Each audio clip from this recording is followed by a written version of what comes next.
నమస్తే welcome to CM today నేను దీప్తి మధుసూదన్ రెడ్డి. జగన్ అంటే నేషనల్ అనుకుంటారా?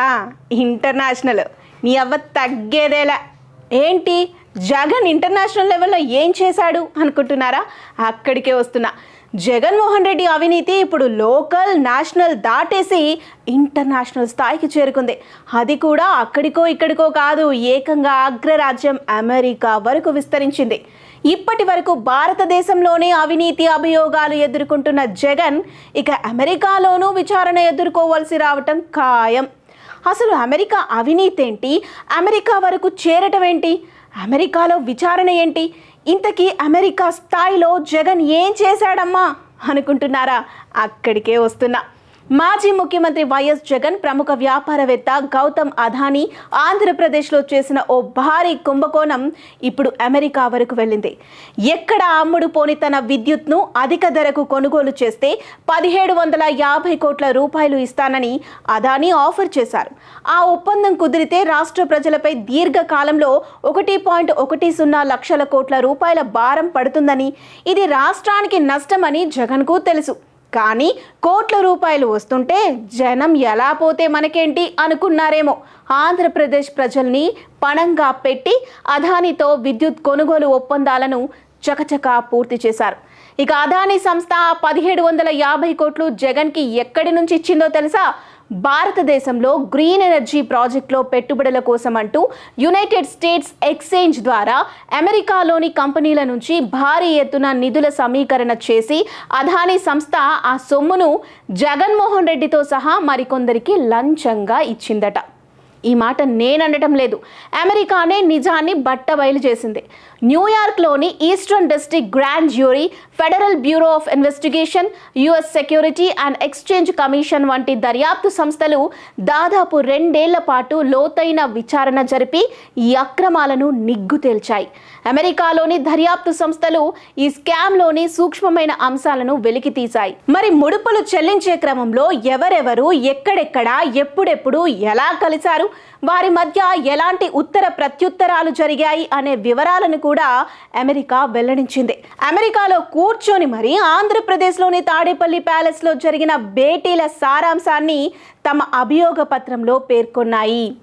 అమెరికా కంపెనీల నుంచి అదానీ సమీకరించిన నిధుల్లో సింహభాగం ముడుపుల రూపంలో జగన్మోహన్ రెడ్డికే ఇచ్చినట్లు దర్యాప్తులో తేలినందున ఆయనని ఈ కేసులో నిందితుడిగా చేర్చడం తథ్యమని న్యాయ నిపుణులు చెబుతున్నారు. ఇప్పటి వరకు ఎవరు కని విని ఎరుగని రీతిలో ఈసారి జగన్ ఇంటర్నేషనల్ స్థాయికి తన అవినీతిని వ్యాపింపజేశారని సీనియర్ న్యాయవాది ముప్పాళ్ల సుబ్బారావు అంటున్నారు.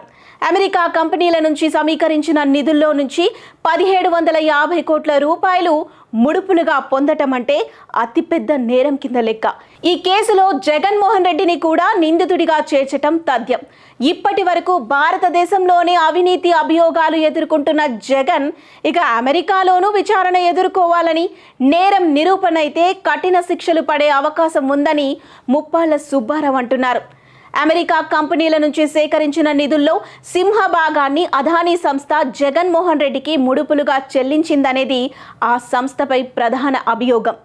ఈ వ్యవహారంలో జగన్కి ముడుపులు చేరినందున ఆయన కూడా ఈ కేసులో నిందితుడయ్యే అవకాశం చాలా క్లియర్గా కనిపిస్తోంది. ముడుపులు ఇవ్వటం, తీసుకోవటం రెండు అమెరికా చట్టాల ప్రకారం తీవ్ర నేరాలు. ఇక్కడ అమెరికా కంపెనీల నుంచి సేకరించిన నిధులలో ముడుపులు చెల్లించిన అదానీ నిందితుడైతే ఆ సొమ్ము పొందిన వైఎస్ జగన్ సైతం నిందితుడే అవుతారని న్యాయ నిపుణులు అంటున్నారు. మరి ఇదంతా ఎప్పుడు జరిగింది అనే కదా మీ డౌట్. అక్కడికే వస్తున్నా. జగన్ సీఎంగా ఉండగా పారిశ్రామికవేత్తలు వచ్చి ఆయన్ని కలిసింది చాలా అరుదు, అది అందరికీ తెలుసు. ఎప్పుడైనా ఒకరిద్దరు పారిశ్రామికవేత్తలు వచ్చి కలిసినా వారితో జగన్ మీటింగ్స్ ముక్తసరిగా జరిగేవి. కానీ అదానితో జగన్ భేటీలు చాలా ఆత్మీయ వాతావరణంలో జరిగేవి.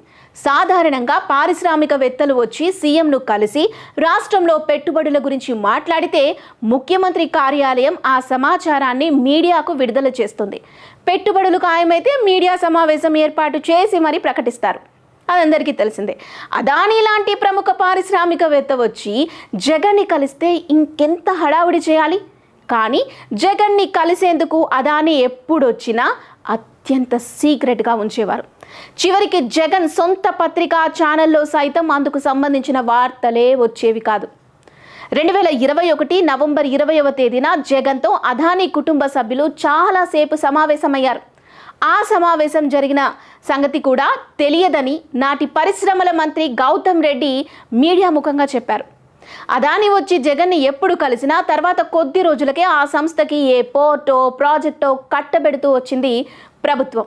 2021లో ఆగస్టు 7, సెప్టెంబర్ 12వ తేదీలో జగన్తో అదానీ భేటీ అయి 1750 కోట్ల రూపాయలు ముడుపుల విషయం మాట్లాడారని, తర్వాతే ఆంధ్రప్రదేశ్ ప్రభుత్వంతో విద్యుత్ కొనుగోలు ఒప్పందాలు కుదిరాయని అమెరికా సంస్థలు పేర్కొన్నాయి. ఈ ఒప్పందం వల్ల అదానీ సంస్థకు 20 సంవత్సరాలలో $200 కోట్ల నికర లాభం చేకూరుతుందని రిపోర్ట్లో పేర్కొంది.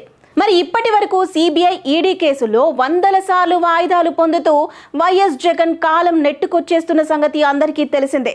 మరి జగన్ ఇంటర్నేషనల్ కేసుని ఎలా ఎదుర్కొంటారు? మీరేమనుకుంటున్నారు? మీ ఒపీనియన్ని కామెంట్ రూపంలో మాకు తెలియజేయండి.